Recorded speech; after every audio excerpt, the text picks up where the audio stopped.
বৃশ্চিক রাশি। বৃশ্চিক রাশির জাতক জাতিকাদের জন্য এই মাসটি কিছুটা হলেও অনুকূল হওয়ার সম্ভাবনা রয়েছে।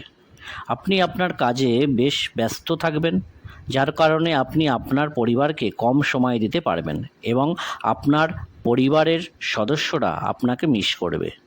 প্রেম সম্পর্কের তীব্রতার পাশাপাশি কিছু সমস্যাও দেখা দিতে পারে, যেখানে এই মাসটি বিবাহিত জীবনযাপনকারীদের জন্য শুভ বয়ে নিয়ে আনবে। আপনি অনেক বিষয়ে সাফল্য পেতে চলেছেন। আপনার আয় বাড়বে, স্বাস্থ্য সমস্যা হতে পারে, বিদেশ ভ্রমণের স্বপ্ন পূরণের সময় এসেছে।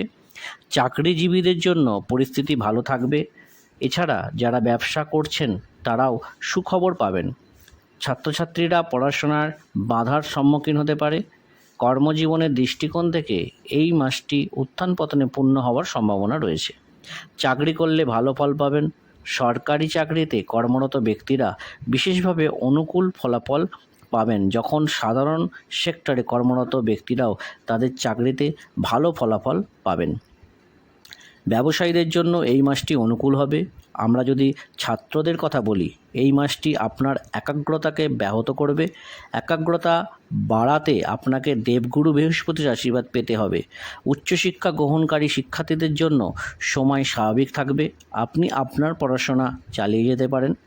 এই মাসটি পারিবারিক পর্যায়ে আপনার জন্য কিছু ঝামেলার কারণ হতে পারে, কারণ এই মাসটি আপনাকে ব্যস্ত রাখবে। আপনার মা আপনাকে অনেক মিস করবেন, তাই আপনাকে অবশ্যই কিছু সময় বের করতে হবে এবং যত তাড়াতাড়ি সম্ভব তার সাথে কথা বলতে হবে। ভাই বোনের আচরণ হবে সহযোগিতামূলক। আপনি যদি প্রেমের সম্পর্কে থাকেন তবে এই মাসটি আপনার জন্য কিছুটা দুর্বল হতে চলেছে।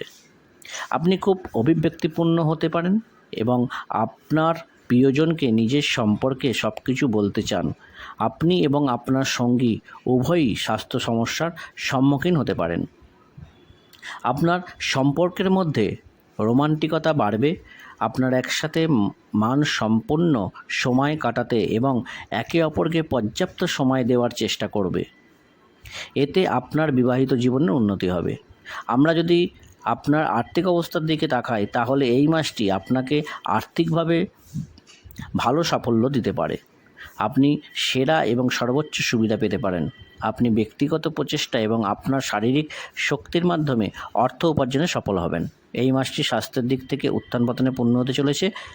আপনি যদি এমন কোনো রোগে ভুগছেন তাহলে অবিলম্বে চিকিৎসকের পরামর্শ নিন। দেরি করবেন না।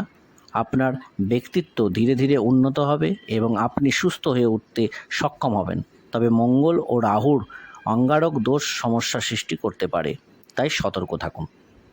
উপায়: আপনার মঙ্গলবার বা শনিবারের দিন হনুমান মন্দিরে চামেলির তেল ও মেটে সিঁদুর দান করা উচিত। আপনি যদি সর্ববিদ্যা চ্যানেলটিকে সাবস্ক্রাইব না করে থাকেন তবে অবশ্যই সাবস্ক্রাইব করে দেবেন এবং ভিডিওটি কেমন লাগলো জানাতে অবশ্যই লাইক, কমেন্ট ও শেয়ার করতে ভুলবেন না। ধন্যবাদ।